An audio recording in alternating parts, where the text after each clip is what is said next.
Jumala rahu ja õnnistatud lõikus tänupüha sulle, hea kirikuline ja raadioaparaatide juures. Jeesus puudutas korduvalt lõikuse teemat oma kõnedes.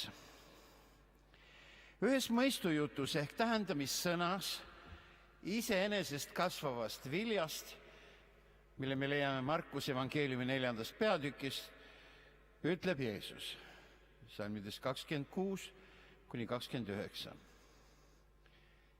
Ja Jeesus ütles, nõnda on Jumala riik, nagu inimene viskab seemne maa peale ning heidab magama ja ärkab üles öösel ja päeval ning seeme tärkab ja loob pea. Nõnda, et inimene ei tea, kuidas. Maa kannab vilja iseenesest, esmalt orast, seejärel päid, seejärel täit nisutera pea sees. Aga niipea, kui vili on küps, saadab ta sirbi, sest lõikusaeg on käes.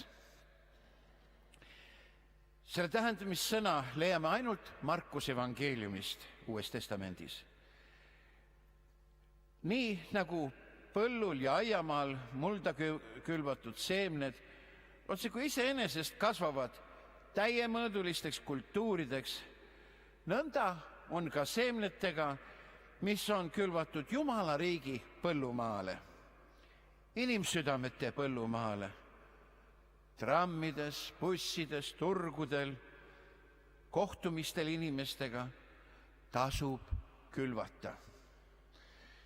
Jeesus rõhutab iseenesest kasvava vilja fenomeni.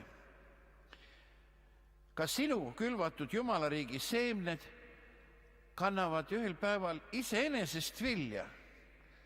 Ühel päeval on need, kellele sa Jumalast oled rääkinud ja piiblit lugenud, samamoodi taevasel lõikus tänupühal laual, nagu siin olevistes toodud kaunid sügisannid ja viljad.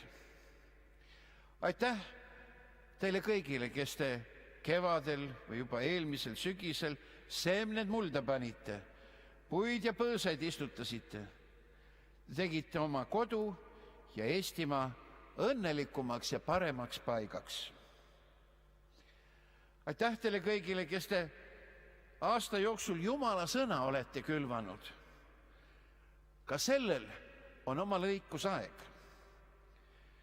Ka teie külvatud seeme kannab vilja iseenesest ja tuleb lõikus. Jeesus ei ütle, et siin ei oleks taga vaja palveid, hoolt ja silmavett. Aga ta lihtsalt julgustab sõna rääkima ja külvama, sest see kannab vilja iseenesest, nagu õnnistegija siin õpetab. Palveteekonna laulus 126 on psalmisti eriti tark julgustus salmides 5 ja 6.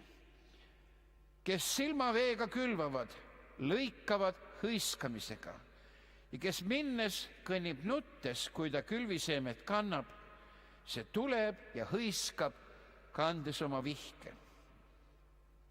Kallid isad, emad, vanaisad, vanaemad, eestpalvetajad, teie töövaev, palved ja pisarad ei ole asjata. Need kannavad vilja, need toovad lõikuse.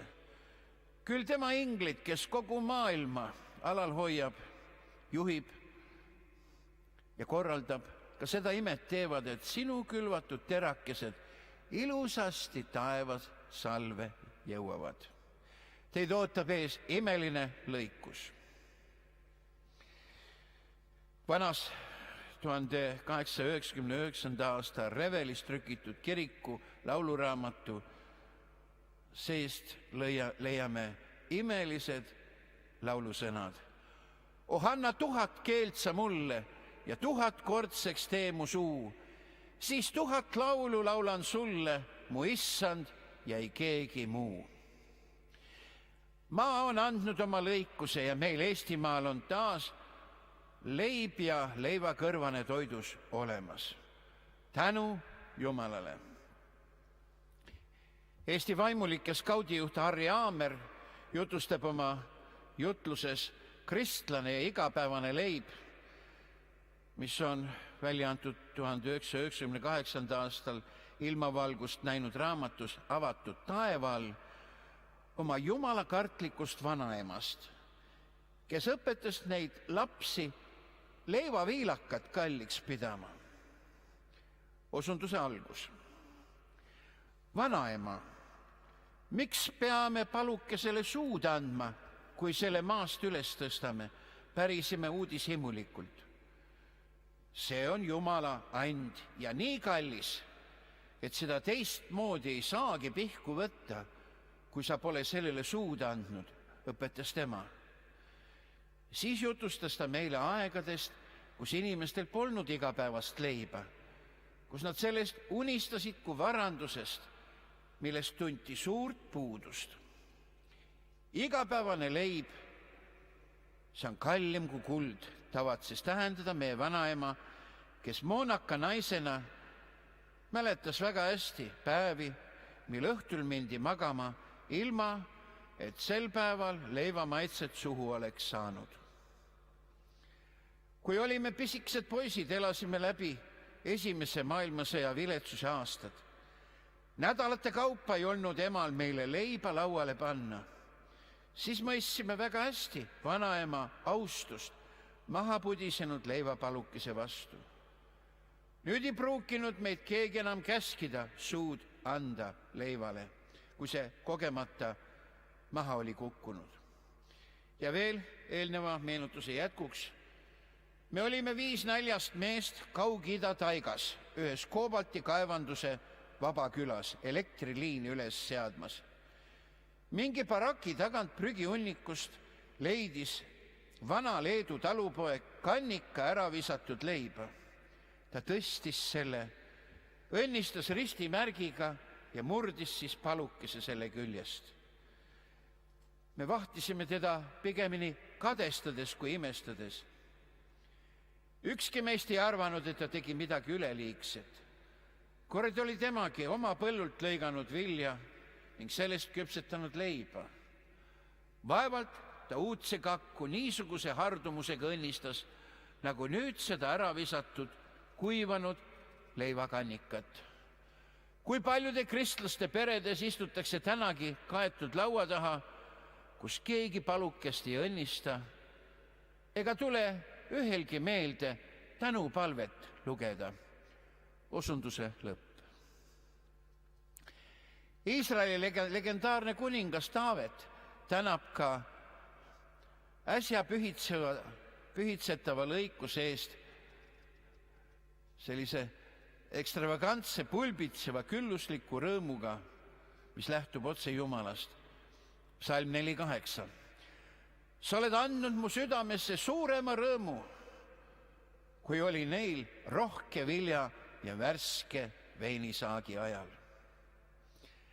Nehemia julgustab meid oma raamatus, Nehemia 8:10. Ärge kurvastage, sest rõõm issandast on teie ramm.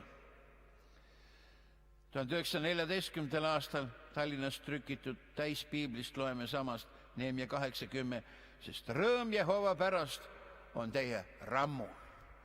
Küll sooviks sellist rammu meie rahvale, igale ühele kirikupingis ja kus iial nad on. Koguduse liikmete tootud sügisannid jutustavad Jumala headusest ja ustavusest ka sellel lõikus tänupühal. Meie kunstnikkujundajad on palju vaeva näinud, et need altari ette seatud sügisviljad tooks meie südamesse tänu. Täna on meile kõigile antud see võimalus olla tänulik. Aitäh neile kõigile, kes oma lõikusandja tõid, tänuohvrid siia altari ette panid, üles seadsid. Psalmist 85, psalm 13 loeme. Issand annab head ja meie maa annab oma lõikuse. Traditsiooni kohaselt on kirikukalendris oktoobrikuu 2. pühapäev lõikuspüha, tänu saagi eest. Lõikus tänupühal täname Jumalat selle aasta saagi eest. Siit meie süda on täna täis tulvil tänu nii Jumala kui ka põllumeeste, maaharijate vastu. On suur rahuldus külvata ja istutada ning usaldada edaspidine Jumala kätte. Kõik Jumala hooleks.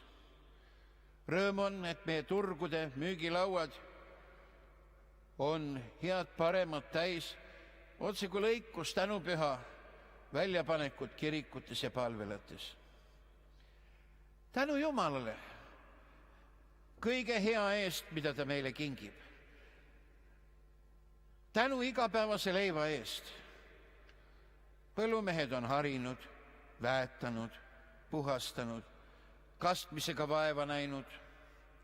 Kuid esimene tänu olgu Jumalale, kes on lasknud kasvada.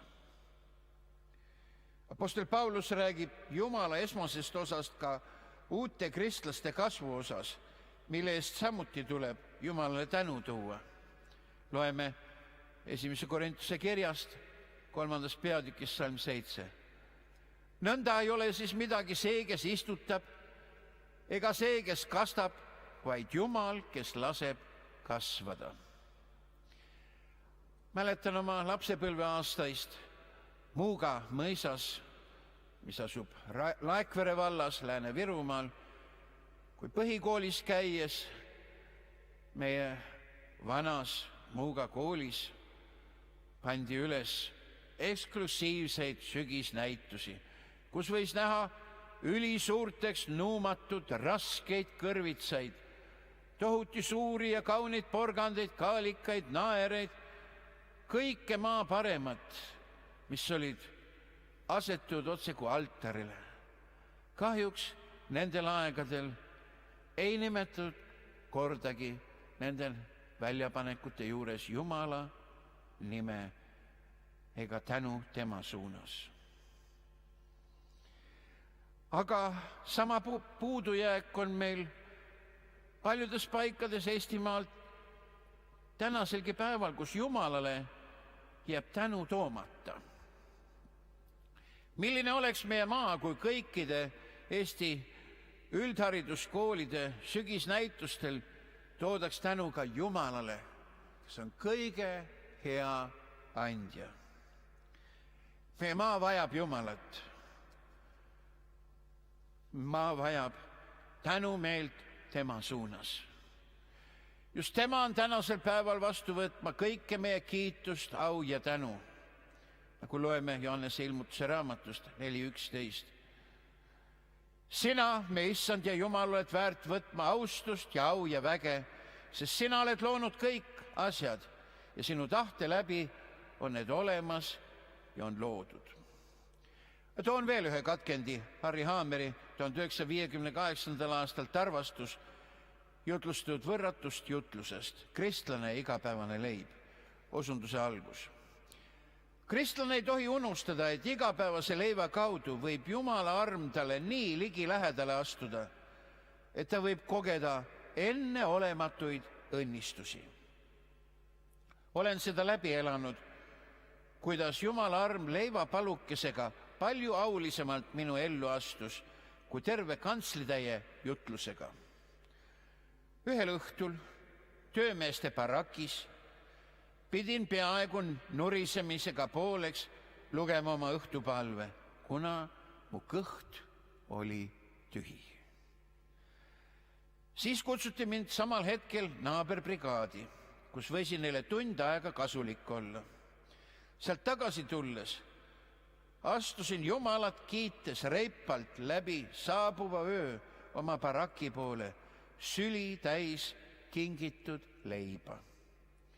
Seda oli nii palju, et võisin jagada teistelegi näljastele. Kui oleme kogenud, kuidas Jumala arm meie ligi on tulnud igapäevase leiva kaudu, teame väga hästi, milleks see meile on antud. Ta on rohke ja helde käe avanud selleks, et võiksime ise näha ja teistele õpetada, kui lihtne on Jumala armuga kokku puutuda. Andsin kord oma leivaportsjoni ära ühele kaaskannatajale, kes käskis omale 30. sünnipäeva puhul õnne soovida. Esimest korda elus sõi ta leiba tänupisaratega pooleks. Ta ei unustanud seda ka aastaid hiljem, siis, kui tal oli külluses leiba. Seda meenutades kordas ta ikka, nõnda tuli Jumala arm minu juurde. Osunduse lõpp. Tark Saalomon ütleb meile õpetussõnade raamatus usinuse eeskujuks sipelga. Mine sipelga juurde sina, laisk, vaatle tema viise ja sa targaks. Kuigi tal ei ole pealikut, ülevaatajat ega valitsejat, valmistab ta siiski suvel oma leiva ja kogub lõikuse ajal oma toiduse. Mind on aastaid vaimustanud talupoja peres sündinud ja end surmani talupojaks pidanud Prantsuse maalikunstniku Jean-François Millet 19. sajandi õlimaal Õhtupalve. Ma panin sellega siia teile näidatavaks ekraanidele. See maal kujutab selleks päevaks töö lõpetanud kartulivõtjaid, kes on oma pead langetanud palveks. Naisel on käed ristis, mehel peast võetuna müts sõrmede vahel. Täis kartulikotid on seatud üherattalise käru peale, aga üks korv kartulitega on oma töö lõpetanud talupoegade, mehe ja naise vahel. Taamal silmapiiril kiriku siluett kutsub kellahelinaga õhtupalvusele. Millet oli selline kunstnik, kes oma jalutuskäikudel tegi visandeid ja koju jõudes maalis seda, mis meelde jäi. Kuidas ma igatsen, et mitte ainult palvemajades ja kirikutes,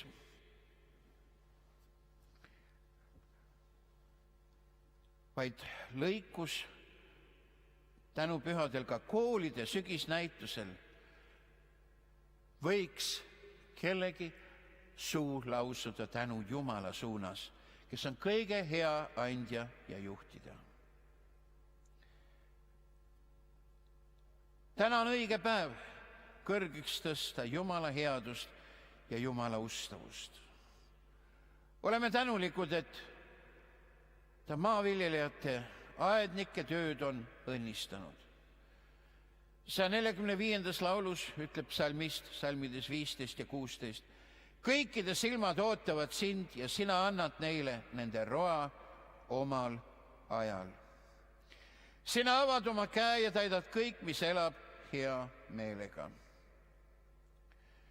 Tänapäeva põllumajandustehnika on selline, et kui sa vaatad neid uusi põllumajandusriistu, traktoreid, agregaate, aukartus täidab südame võrreldes, milline oli meie tehnika aastakümneid tagasi.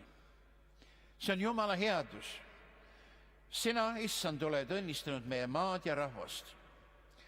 On põhjust kutsuda üles tervet Eestimaad tänulikkusele.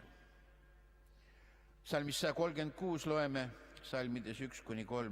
Tänage issandat, sest tema on hea, sest tema heldus kestab igavesti. Tänage Jumalat ja Jumalat, sest tema heldus kestab igavesti. Tänage isandat ja issandat, sest tema heldus kestab igavesti. Kõige kaunim,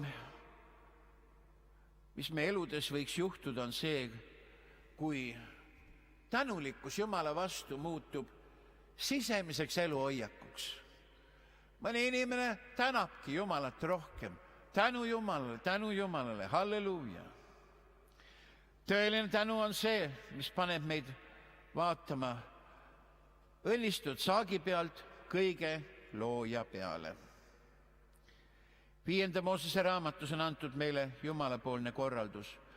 Kui sa sööd ja su kõht saab täis, siis kiida Issandat oma Jumalat hea maa pärast, mille ta sulle andis. Mitte ainult toidu söögi alguses. Ka söömaaja lõppedes võiksime panna käed kokku ja öelda tänu sulle, Jumal, hea maa pärast, mille sa meile oled andnud.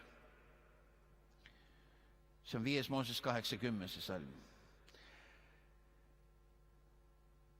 Nii palju on neid, kellele meeldib meie võrratu Eestimaal kasvatud kartul, kodumaa mullast. Paljudele meeldivad õunad, suve- ja talivili. See on, mida Jumal on kinkinud. Ta on andnud meile saagi. Lõikus tänupüha, see lähendab meid kõiki ka omavahel. Ja mis veel tähtsam, Jumalaga, kellele me tänu toome. Sügiseti meie lõikus tänupüha ajal peetakse Iisraelimaal lehtmajade püha. Ja selle aasta lehtmaja pühade pidustused lõppesid just üleeile reedel. Ka lehtmajade pühad on seotud kokku pandud saagi ja lõikusega. Loeme 5. Moosese raamatust salmidest 13-15. Pea lehtmajade püha 7 päeva, kui oled koristanud saagi oma rehealusest ja surutõrrest. Ole rõõmus sel oma pühal, sina ja su poeg ja tütar, su sulane ja teenija, leviit ja võõras, vaeslaps ja lesknaine, kes su väravas on. 7 päeva pea püha Issanda oma Jumala auks, mille Issand valib, sest Issand su Jumal tahab sind õnnistada kõigis su saakides ja kõigis su kätetöis. Seepärast ole rõõmus. Nii on seegi püha, lisaks muudele tähendustele ka lõikus ja tänupüha. Iisraelis ollakse lehtmaja pühade ajal Jumala korraldusega lausa rõõmsad 7 päeva. Elatakse lehtmajades, süüakse seal, tantsitakse, lauldakse 7 päeva. 3. Moosese raamatu 23. peatükist loeme veel ühte huvitavat ohvriteenistust, kus Jumala preester, valitud mees, kõigutas Jumala ees, Jumala auks viljavihke. Samuti veatuid oinastallesid kõigutati Jumala ees. See oli omamoodi lõikus tänupüha, and ja tänu. Mul on hea meel, et selle 2020. aasta lõikus tänupühadeks tegi üks armas usukaaslane, Eesti kristlik luuletaja Eli Viht oma poeemi Lõikus tänupühal, mis valmis alles 2 päeva tagasi just tänase päeva jaoks. Lõikus tänupühal. Kevadel sai mulda seeme, kastis vihm ja päike paitas. Taevaisa igal taimel nõnda kasvada siin aitas. Sirgus vars ja mitu lehte, lisaks imekaunis õis. Aed sai enesele ehte, peenrad otse kui lilli täis. Aga sügisel on põhjust minna aeda korviga. Aeg on suvel kasvatatud kõikjalt kokku koguda. Kaale, porgandeid ja peete võid nüüd leida mulla seest. Taevaisa, sind ma tänan suure hoolitsuse eest. Osunduse lõpp. Tahaksin lõpetada lauliku kiitusega, mida täna oleme juba maininud. Anna 1000 keelt sa mulle ja 1000 kordseks tee mu suu, siis 1000 laulu laulan sulle, mu issand, ja ei keegi muu. Maa on andnud oma lõikuse. Meil Eestimaal on taas võtta leib ja leivakõrvane toidus. Ma kutsun üles Eesti maad ja rahvast tänulikkusele. Olgem tänulikud, et meie laual on toidus salvedes vili, kartulid, puu- ja juurviljad. Jumal on olnud meile väga hea. Ja kummardume üheskoos tänupalveks issanda ette.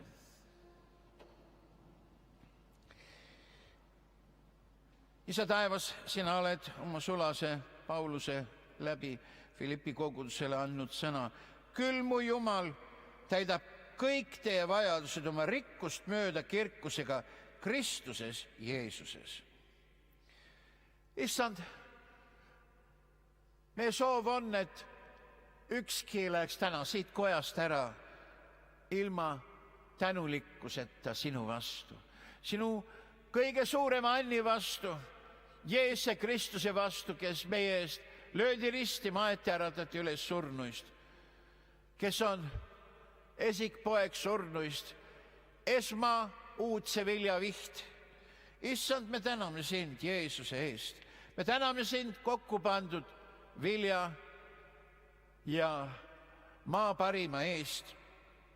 Me täname, issand, et Eestimaal on kingitud taas üks hea aasta. Oleme tänulikud. Palume, issand, et sa võiksid lisaks lõikus tänupüha rõõmule ka anda igasse südamesse tõelise päästmise rõõmu. Lase raskuse vaim taanduda igaühe pealt. Värskenda oma vaimu läbi kogudust ja igat ühte eraldi. Anna rõõm ja rahu võidutseda igas südames.